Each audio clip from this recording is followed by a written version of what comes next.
다 같이 있습니다. 제자들은 기쁨과 성령이 충만하니라. 아멘. 우리 계속해서 사도행전 말씀 함께 그 은혜를 나누고 있습니다. 오늘 본문의 말씀에서는 이제 바울과 바나바가 성령의 인도하심을 따라 이제 복음을 전하러 가게 됐습니다. 지금은 비시디아 안디옥이라고 하는 그 지역에서 복음을 전하게 되는데요. 거기 가서 어디에서 복음을 전했냐면 회당에서 복음을 전했습니다. 그러니까 하나님의 율법을 가진 자들이고 하나님을 향하여 그 말씀을 가지고 경건하게 살려고 했던 사람들입니다. 그러니까 처음 바나바와 바울이 안디옥 교회 파송을 받았을 때, 또 선교지라고 하는 곳에 갔을 때 그냥 모르는 사람들, 하나님을 모르는 사람들에게 복음을 전했던 것이 아니라 가장 먼저 하나님을 안다라고 하는 사람들, 또 하나님을 찾고자 하는 사람들, 그렇게 회당이라는 곳에 모여있는 사람들에게 가서 그들이 지니고 있는 이 말씀이 무슨 의미인지, 그들이 늘 읽기도 하고 외우기도 하고 배우던 그 말씀이 무슨 의미인지를 깨우치기 위해서 회당으로 가게 된 것입니다. 그랬을 때 그 예수님이 우리가 지난주에 보셨듯이 이 성경 말씀이 다 아브라함 때부터 출애굽할 때부터 이 다윗에 이르기까지 또 세례 요한에 이르기까지 다 모든 것이 예수 그리스도를 가리키고 있는 것이다. 예수님이 없으면 이 모든 율법을 다 가지고 있어도 아무것도 아닌 것이다. 이렇게 이제 설명을 한 것이죠. 그래서 우리가 예수님이 내 안에 있는지 없는지, 예수 그리스도를 발견했는지, 예수님을 따라가고 있는지, 이게 가장 중요하다는 것을 보여주고 있습니다. 이런 복음의 말씀을 전하니까 사람들이 그것을 듣고 오늘 본문에 뭐라고 얘기를 했냐면 42절입니다. 그들이 나갈새 사람들이 청하되 다음 안식일에도 이 말씀을 하라 하더라. 44절입니다. 그 다음 안식일에는 온 시민이 거의 다 하나님의 말씀을 듣고자 하여 모이니. 그러니까 한번 회당에 가서 이 복음을 전했더니 다음 주에도 와달라 청한 것이고, 그리고 그 다음 주에 또 가봤더니 온 시민들에게 소문이 나서 야, 우리가 알고 배웠던 말씀과 다르다, 여기에 뭔가 있는 것 같다, 하나님의 그 권위가 있다 하면서 온 그 지역 주민들이 다 모여들게 된 것입니다. 그러니까 다윗도 바울도 기뻤겠죠. 바나바도 이 모습 보면서 하나님의 영광이 임하고 너무 이렇게 신났을 것입니다. 우리도 뭐 연주하거나 뭐 전시회를 하거나 뭐 할 때 사람들이 가득 차면 기쁩니다. 뭐 연주자들도 마찬가지죠. 관객들이 모여서 막 힘있게 막 응원도 하고 외치고, 노래 다 끝났는데 앵콜 외치면은 막 더 하고 싶고 힘이 거기서 생겨나죠. 운동선수들도 마찬가지입니다. 없던 힘도 응원한 사람들 만나면 생겨나는데요. 제가 전에 그 학생부 아이들 축구부를 만들었는데 그 처음 교회 나오는 아이들이다 보니까 축구하면서 계속 욕을 해가지고 그 교회 상대로 축구 대회 열면은 얘네 교회 애들은 왜 이렇게 욕을 많이 하냐고 제가 욕을 먹었습니다. 그런데 그 아이들이 욕을 한번 멈추는 때가 있는 데가, 그때가 언제냐면 여자아이들이 와서 응원할 때입니다. 그러니까 애들이 욕을 안 하더라고요. 제가 그때 깨달았습니다. 아, 응원이 중요하구나, 청중이 중요하구나, 누가 보고 있는가가 그 중요한 거구나, 그거를 그때 알게 됐습니다. 설교자도 마찬가지입니다. 그런 이야기가 있습니다. 설교자는 청중이 만든다, 그런 얘기가 있습니다. 왜냐하면 마음에 갈급한 심령, 하나님의 그 심령이 가난한 자들에게 부어주시기 위해서 또 말씀 선포자를 허락하시고 보내주시고 함께 하나님의 영광과 은혜들을 누리도록 함께 만들어가는 그 시간이기 때문입니다. 그러니까 저도 이 예배 자리가 가득 차고 하나님의 그 영혼의 그 말씀에 풍족한 영혼의 양식을 얻기 위해서 나아오고, 그런 모습 볼 때 힘이 나고 하나님의 부어주신 어떤 영감이 있고 하나님의 그 순간에 부어주시는 함께 하심의 그 역사를 그 경험을 하게 됩니다. 그 전에 그 광장에 나가서 뭐 복음을 전할 때 한두 명만 여기 옆에 서서 들어도 그것이 굉장히 힘이 됐습니다. 근데 이렇게 지금 얼마나 많은 사람들이 이렇게 자리에 앉아가지고 여기서 전파되어지는 말씀을 앉아서 움직이지도 않고, 시장에서 복음 전하려고 하면 계속 지나다녀가지고 어디다 말씀을 선포해야 될지, 내가 전하는 이 말씀이 어디 그냥 날아가는 건지 그냥 땅에 떨어지는 건지 알 수 없는데 이거 얼마나 감사한 일입니까? 그러니까 우리가 그 전도지 전하는 사람들, 또 복음 전하는 사람들 만날 때마다 그냥 지나치지 말고, 또 전도지 나눠줄 때 뭐 나 교회 다녀요 하고 그냥 지나치지 말고, 할렐루야 주님의 이름을 찬양합니다, 주의 일에 힘쓰는 것 너무 수고가 많으십니다, 그렇게 따뜻한 말 한마디 해야 됩니다. 저는 이 마음이 뭔지 알기 때문에 그 전도지를 주든지 그냥 어디 오픈했다고 전단지를 나눠주든지 잘 받습니다. 그 마음이 뭔지를 알기 때문에 그런 마음으로 축복하면서 받으면 되는 거죠. 뭐 어디 오픈했다고 전단지 나눠줄 때도 받으면서 바로 막 버리고 그러지 말고, 예수님 믿으시라고 내가 기도하겠다고, 당신의 그 사업장이 복받기를 구하겠다고 이렇게 축복해 주는 것. 저 사람이 뭔데 나눠주는 전단지 다 안 받는데 받아주는가. 그 예수님을 전할 수 있는 그 시간과 순간이 되는 것이죠. 그러니까 다 외면하고 다 싫어하고 그러는데, 지금 이 회당에 갔을 때 다음 주에도 와달라, 그리고 다음 주에 갔더니 또 많은 사람들이 이렇게 모여드는 것, 이 두 사도들에게 굉장한 큰 힘과 능력이 됐을 것입니다. 제가 그 유럽에 순회 설교 다닐 때 한 번 가고 나서 그 다음에 또 떠나기 전에 또 한 번 또 초대해가지고 계속 버스 타고 다니면서 계속 돌아다녔습니다. 아니 그 5시간, 6시간을 또 뭐 영국에서도 버스 타고 가야 되는데 그걸 또 가야 되나. 안 그래도 이렇게 40일 동안 다니면서 너무 육신적으로 그렇고, 이제 사람들 충분히 만난 것 같고, 매일 새로운 사람들을 2가정, 3가정씩 만나고, 또 계속 새벽에 일어나면 설교하고, 점심에 만나면 또 예배하고, 저녁에도 집회를 열고, 그런데도 또 은혜 받으니까 계속 만나고 싶은 거죠. 다음 주에도 와달라, 여기 떠나기 전에 또 한 번 와달라. 근데 이제 그런 얘기 들을 때 가고 싶은 마음이 드니까, 또 가면 여기 나온 것처럼 사람들이 막 더 모여 있으니까 은혜를 사모하니까 가는 마음과 힘과 이 능력이 있더라. 우리가 가는 곳마다 이런 은혜가 있기를 바랍니다. 우리가 가는 곳마다 사람들이 분위기가 좋다가 막 쌓이지면 안 되잖아요. 가는 곳마다 잘 왔다 이렇게 반기는 사람들이 돼야 되고, 아 나를 이렇게 기다려주는 사람들, 또 내가 가서 또 분위기도 더 좋아지고 더 으쌰으쌰하게 되고 힘이 나야 되겠죠. 우리가 작업을 하고 있는데 어떤 사람이 왔는데, 야 너는 왜 왔냐, 너 필요 없다, 그런 눈총을 받으면 안 되겠죠. 어딜 가든지 내가 가서 더 그 공동체가 잘 되고, 내가 가서 분위기가 더 좋아지고 그래야 되겠죠. 지금 바나바와 바울, 어찌 보면 잘 모르는 지역에 갔습니다. 그리고 어찌 보면은 믿는 자들이지만 복음을 거부했던 사람들에게로 나아간 것입니다. 근데 그들이 이렇게 문을 활짝 열고 이들을 반겼던 것이죠. 이런 하나님의 은혜가 있다는 사실입니다. 어디를 가든지 믿는 자들이 있고, 또 우리의 신앙과 믿음으로 또 하나님께 기도하면 이렇게 돕는 사람들이 있고, 하나님의 역사를 또 이루어 가신 겁니다. 우리도 이렇게 복되게 쓰임받기를 소망합니다.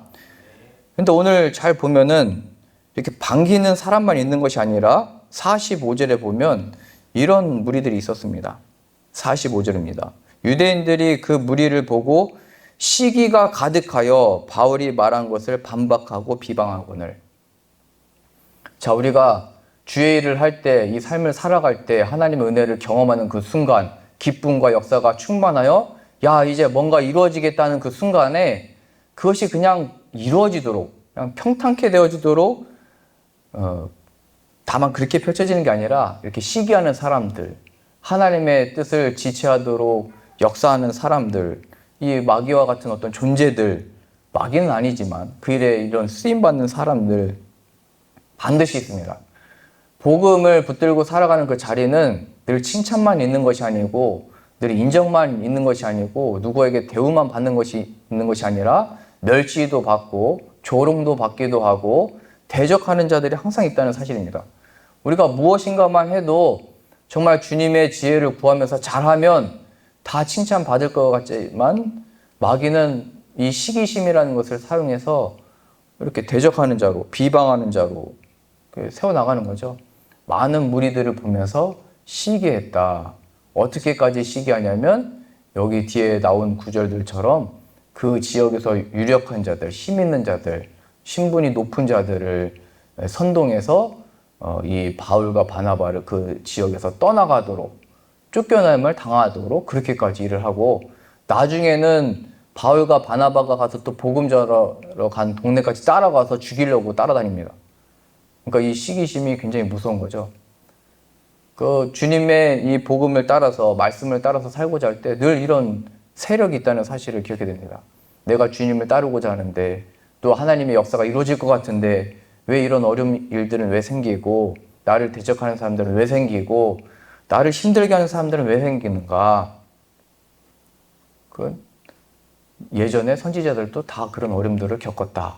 하나님의 말씀을 받자마자 박해하는 사람들, 협박하는 사람들이 끊이지 않았다. 그들은 피하는 자들과 같이 다녔다. 그런 겁니다. 늘 하나님의 복음을 지녔던 사람들, 요셉도 종의 모습으로 팔려갔다 얘기하는 거죠. 모세도 그가 미디안 광야에서 살인자로 도망자로 도망가는 자의 모습이었으며 주님의 말씀이 그 가운데 또 임했다. 그러니까 주님의 말씀을 받는 그 자리, 우리들의 삶의 자리는 멋져 보이거나 능력 있는 모습이 아니라 나중에 바울도 로마 갈 때 죄수의 모습으로 끌려가잖아요. 미결수로 재판받으러 로마로 잡혀가는 모습으로 가게 되는 것입니다. 그러니까 항상 주님의 말씀을 받았을 때 나는 영적으로 충만해지고 기쁨이 가득하게 되고 이제 하나님의 역사가 일어날 수 있고 내가 모든 것을 할 수 있다고 느낄 때 그 상황과 처지는 이런 시기와 다툼과 어려움과 괴로움과 대적하는 자들이 반드시 있더라. 이것을 보여줍니다. 근데 오늘 말씀은 더 복되게 얘기하는 겁니다. 그런 박해와 괴로움과 어려움과 두려운 일들이 펼쳐질 때 한순간에 나의 기대가 무너뜨리게 되는 이런 일들이 일어날 때 그것을 이기고 넘어가고 승리하고 다시 일어서고 계속 나아가게 하는 힘이 있더라. 그것이 무엇이냐? 그 가운데 임하는 하나님의 말씀입니다. 46절 말씀 보겠습니다. 바울과 바나바가 담대히 말하여 이르되, 이제 박해하는 자들에게 얘기하는 것이죠. 하나님의 말씀을 마땅히 먼저 너희에게 전할 것이로되 너희가 그것을 버리고 영생을 얻기에 합당하지 않은 자로 자처하기로 우리가 이방인에게로 향하노라. 주께서 이같이 우리에게 명하시되 내가 너를 이방의 빛으로 삼아 너를 땅끝까지 구원하게 하리라 하셨느니라. 지금 뭔가 될 것 같아서 막 신나고 기쁘고 영광이 가득했는데 그 다 갑자기 끝나버린 것처럼 실망하는 순간들이 펼쳐졌죠. 근데 그 순간에 지금 하나님의 말씀이 임한 것입니다. 그 말씀이 47절에 내가 너를 이방의 빛으로 삼아 너로 땅끝까지 구원하게 하리라. 그 말씀이 임하니까 이 두 사도가 기죽지 않고 주눅들지 않고 실망하지 않고 52절의 표현처럼 제자들은 기쁨과 성령이 충만하니라. 계속 충만함으로 그 자리를 그냥 털고 먼지를 털어버리고 계속 나아갈 수 있게 되더라. 그러니까 중요한 것은 박해하는 자들이 있느냐, 또 우리들을 맞이하고 다시 와달라고 하는 사람들이 있느냐, 이게 중요한 게 아니라 그 순간들마다 또 어려운 순간들이 임할 때마다 주의 말씀이 임하고 있느냐, 이것이 중요한 것이죠. 지금 그래서 담대하게 얘기하잖아요. 너희가 이 복받기를 합당하지 아니한 자로 자처하기로 우리가 이제는 이방인에게로 간다. 담대하게 말해버리잖아요. 웨슬리 목사님도 이 주의 복음을 전하다가 이제 영국 성공회에서 얘기한 겁니다. 당신에게는 이제 교구가 없다.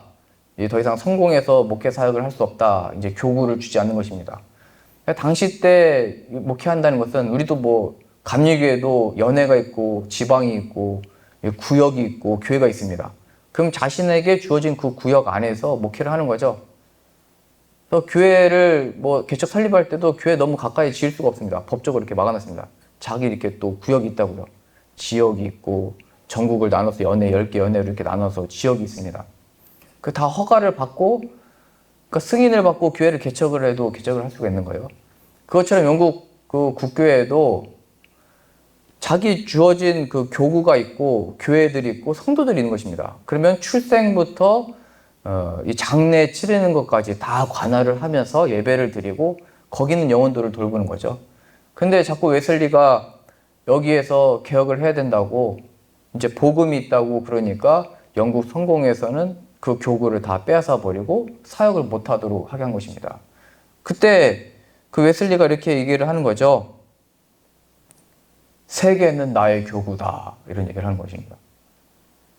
세계는 나의 교구다. 지금 당신들이 정한 그 교구, 어떤 교회 성도들은 당신들이 정했는지 모르지만 나의 교구는 하나님이 나에게 허락하신 영혼들은 세계에 있다. 이렇게 얘기하는 거죠. 그 오늘 말씀하고 똑같잖아요.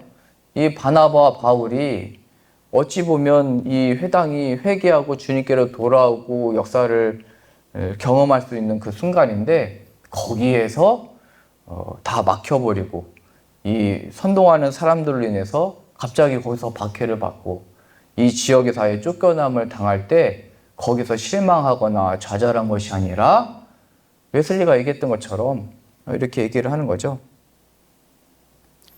너로 땅끝까지 구원하게 하리라. 하나님이 허락하신 우리가 복음을 전할 수 있는 곳은 세계 열방이다. 우리는 하나님의 뜻하시는 이 길로 계속 나아간다 얘기하는 것입니다. 우리들에게 주어진 그 삶 가운데 막힌 것이 있습니까? 우리가 신앙과 믿음의 길을 잘 걷다가 무슨 장애물과 같이 나를 걸려 넘어지게 하는 것들이 있습니까? 또 하나님의 뜻이 이루어질 것 같았는데 어느 순간인가 다 좌절하는 것처럼 다 될 줄 알았는데 뭔가 다 멈춰선 것 같은 순간이 있습니까? 그때 이 진리의 말씀이 임하면 우리는 그 자리에서 성령과 이 기쁨으로 충만함을 얻게 되고 다시 일어설 수 있는 힘과 능력을 얻게 된다는 사실을 보여주게 되는 것입니다. 그러니까 우리가 어려움을 겪을 때 또 힘든 일이 있을 때 내가 만난 말씀, 그때 나에게 부어주시는 그 말씀, 그 순간에 나에게 들려주시는 음성이 있느냐 얘기하는 것이죠. 그때 하나님의 말씀이 임하면 누가 우리를 박해를 하든지 또 칭찬을 하든지 거기에서 기뻐하고 거기에서 괴로워하던 곳에서 자유를 얻게 되고 계속 나아갈 수 있게 되더라 얘기하는 것입니다. 오늘 지금 그러면 우리는 어떻게 이런 하나님의 말씀을 들을 수 있을까? 나에게 주어진 이 처지와 상황 가운데 어떻게 이 진리로 충만함을 얻을 수 있을까? 어떻게 하면 이 기쁨의 자리를 얻을 수 있을까? 지금 바나바와 바울이 이 복음을 전하는 일에 쓰임 받을 때 그들이 먼저 했던 것은 우리가 어디를 가게 해주십시오 구했던 것이 아닙니다. 그들이 이제 어떻게 할 때 하나님이 어떻게 역사해 주십시오 이런 구했던 자들도 아닙니다. 그들은 안디옥 교회에서 성령의 인도하심을 따라 금식하면서 하나님을 섬기고 기도하고 말씀을 배우고 전하고 가르치고 듣던 중에 하나님의 말씀이 임하여 담대하게 그 말씀을 의지하여 나갔던 사람들입니다. 그러니까 우리는 상황들을 조작하거나 만들어 나거나 연출하는 사람들이 아닙니다. 오늘도 성찬식이 준비했으니까 이 자리에 예수님의 보혈의 능력이 임할 것입니다.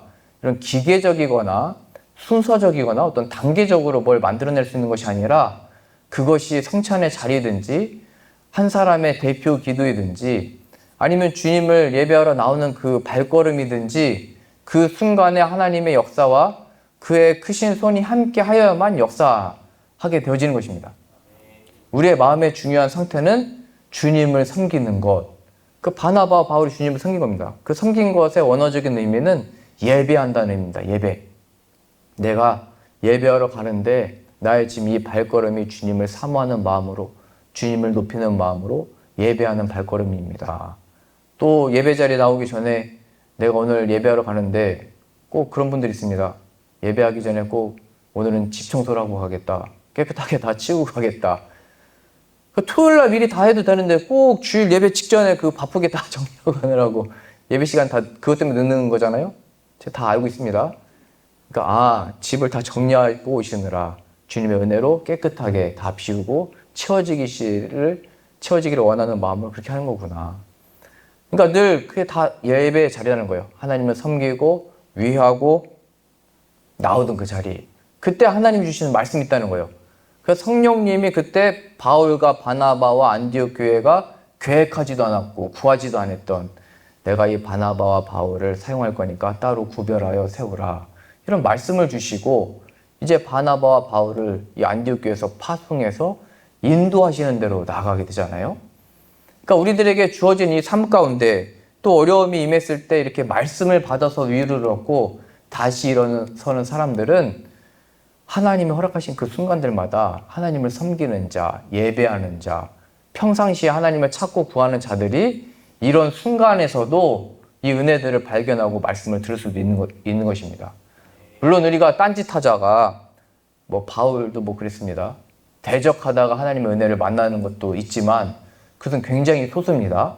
일반적이고 또 성경의 말씀대로 보면 아니 그렇게 하나님을 대적하는 자도 하나님의 은혜의 말씀을 받았다면 평상시에 얼마나 하나님을 찾고 구하는 자들에게 더 크신 은혜를 부어주시겠느냐 이렇게 말하는 것입니다.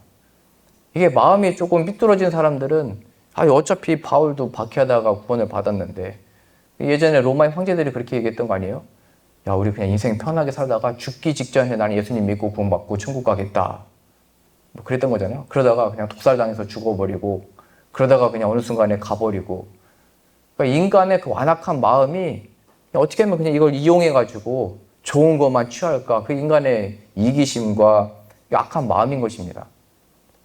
평상시에 주님의 은혜를 찾고 구하고 사모하는 그 마음 가진 사람들이 지금 바울로 보자면 갑자기 또 이런 은혜가 임한 것이 아니잖아요. 그런 갑자기 은혜가 임한 자도 그 은혜를 받으니까 매일의 삶 가운데 예배하고 어디든지 기도 자리를 찾고 하나님의 은혜를 구하는 이 태도로 변한 것이고 그러한 자들의 삶 가운데 이런 박해 속에 하나님의 위로의 말씀, 하나님이 주시는 지혜의 말씀, 다시 일어서게 하는 이 역사의 말씀이 임하더라 이것을 보여주게 되는 것입니다. 자, 그리고 이렇게 담대하게 얘기합니다. 46절입니다. 바울과 바나바가 담대히 말하여 이르되 하나님의 말씀을 마땅히 먼저 너에게 전할 것이로되 너희가 그것을 버리고 영생을 얻기에 합당하지 않은 자로 자처하기로 우리가 이방인에게로 향하노라. 담대하게 말했다 이렇게 나와 있죠. 하나님의 뜻인데 이거 굉장히 무섭고 두려운 말씀입니다. 왜냐하면 너희가 거부했기 때문에 그 앞에서도 이미 얘기했거든요. 선지자들을 통하여 말씀하신 것이 너에게 미칠까 삼가라. 41절입니다. 보라 멸시하는 사람들아 너희는 놀라고 멸망하라. 내가 너희 때를 당하여 할 일을 행할 것이니 사람이 너에게 일러줄지라도 도무지 믿지 못할 일이라. 하나님의 복음이 전해졌을 때 거부하면 그것이 다른 사람에게로 넘어가는 것입니다. 무서운 거죠? 엘리야도 나 더 이상 못하겠다고 얘기했거든요.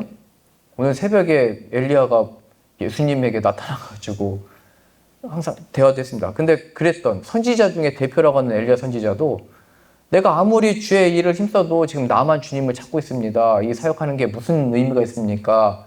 백성들도 주님께로 돌아오지도 않고 이 3년 반의 기근 속에 비가 내리지 않는 속에 하나님의 역사로 인해서 지금 비도 내렸으면 좀 회개하고 돌아야 되는데 아무도 회개를 안 합니다. 나 그만하고 싶습니다. 이런 얘기했더니 그러냐? 그러면 이제 너의 일을 엘리사에게 넘기겠다. 엘리사에게 가서 안수해라.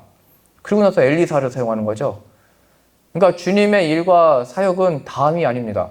또 나 못하겠다. 이거 함부로 말하면 안 되는 것입니다. 너무 힘들다. 그 말도 입 밖으로 내면 안 되는 것입니다. 하나님이 쓰시고자 하는 자, 하나님이 뜻하실 때 순종함으로 나아가면 또 그 자리에서 박해를 받고 탈진하고 힘들다 할지라도 하나님이 주신 은혜와 이 진리의 말씀이 있다는 사실입니다. 요한계시록의 경고도 그거잖아요. 하나님의 그 에베소서 보면 에베소를 향한 바울의 마음으로 쓴 편지잖아요. 그렇게 훌륭하고 복음으로 세워지고 모든 우상들을 다 깨부셨던 그런 능력이 많았던 교회, 에베소 교회도 요한계시록에 보면 너희 첫사랑을 잃어버렸다.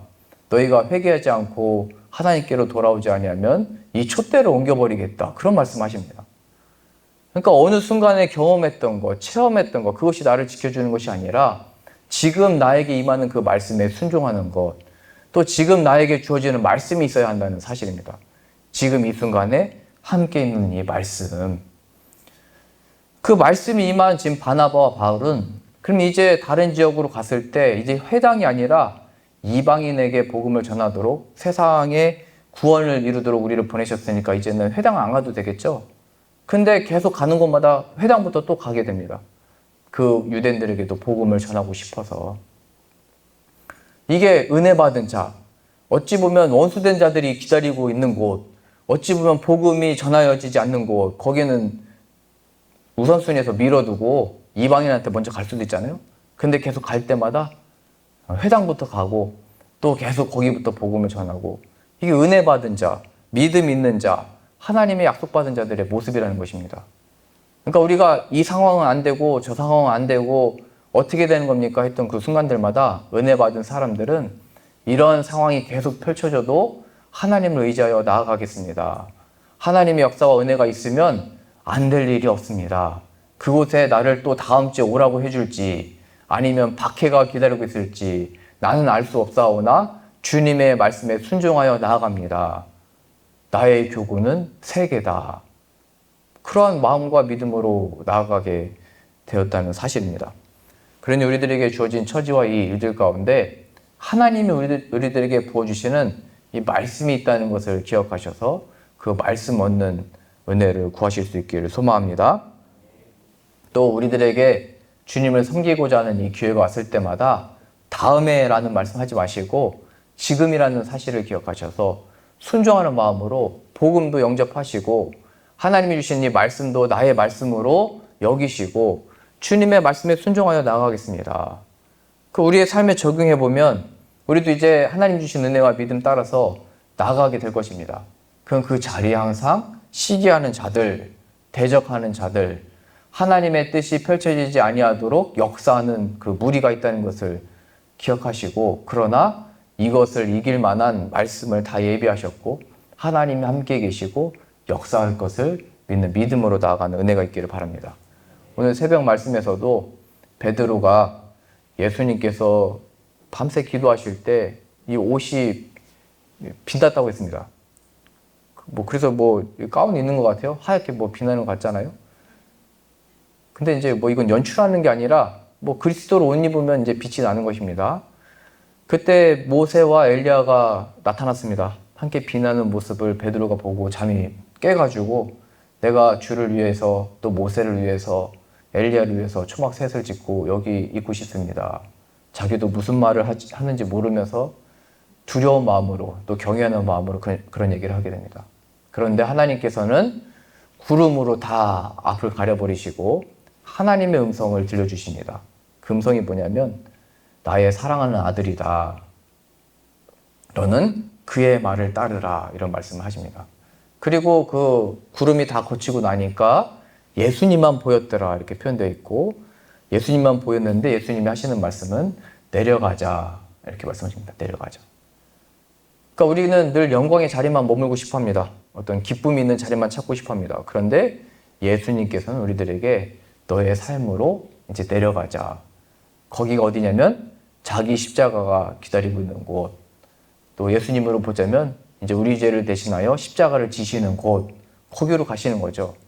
그럼 우리는 말하는 겁니다. 그런 일들은 안 펼쳐졌으면 좋겠고 또 이 은혜 안 뺏겼으면 좋겠고 내가 받은 은혜, 내가 누리는 이 영광이 안 없어졌으면 좋겠습니다. 근데 예수님은 거기에서 무엇을 만드시는 거냐면 부활을 만들어내신 것입니다. 하나님의 부활의 역사를 내가 안 된다라고 하는 그곳에 가셔서 만들어내신 것입니다. 그러니까 우리의 믿음은 이 영광이 충만할 때는 뭔가 다 할 수 있을 것 같아서 작정도 하고 나 이렇게 하겠습니다. 하나님께 고백도 하지만 진짜 믿음은 그러한 것들이 다 거치어져서 예수님만 보이기 시작할 때, 그리고 예수님이 이제 내려가자 하실 때 그 순종하는 마음으로 나아갈 때, 그 예수님이 기쁨의 잔을 주시면 함께 기뻐하면 되지만 그 고난의 잔, 쓴 잔, 시기하는 자들 만날 때, 대적하는 사람들도 만날 때 믿음으로 이 죽음과 같은 상황, 갑자기 임한 이 어려움들의 상황 가운데 예수님이 부활을 만들어내셨지, 하나님이 부활을 만들어내셔서 예수님이 부활하셨지, 그 역사를 이루실 것을 믿습니다. 예수님의 부활의 생명을 얻게 하여 주옵소서. 이게 오늘 우리에게 주시는, 우리들이 모든 처한 상황 가운데 주시는 말씀입니다. 우리가 바라고 기대하는 것은 내가 이제 이 일이 막혔으니까 다른 더 좋은 것이 있다. 우리는 그렇게 격려하지만 그것은 이제 하나님께 속한 것이고 우리는 무슨 일이 펼쳐질지 모릅니다. 중요한 것은 그 순간에 하나님의 말씀, 그러한 하나님의 위로, 하나님의 함께 하심을 경험한다면 그것이 영광이요. 지금 바나바와 바울이 기쁨과 성령이 충만하니라 고백했던 것처럼 그런 역사가 펼쳐지게 되는 것입니다. 그러니 우리가 구할 바는 다음에 가게 되는 곳에는 은혜가 임하게 해주십시오. 다음에 가게 되는 곳에는 대적하는 자들이 없게 해주십시오. 이런 것을 구하는 자들이 아니라 그 모든 것들 주님께 맡깁니다. 다만 하나님의 말씀이 우리와 함께 계시고 주님께서 내가 너를 이방의 빛으로 삼아 너로 땅끝까지 구원하게 하리라 말씀하셨사오니 그때 때로 이루어질 줄로 믿습니다. 이 말씀을 의지하여 믿음을 가지고 나아가오니 주님의 뜻대로 사용하여 주옵소서. 이렇게 열매 맺어 나가고 그 안에 감사와 찬양과 간증이 넘쳐나는 저 여러분들 다 되실 수 있기를 소망합니다.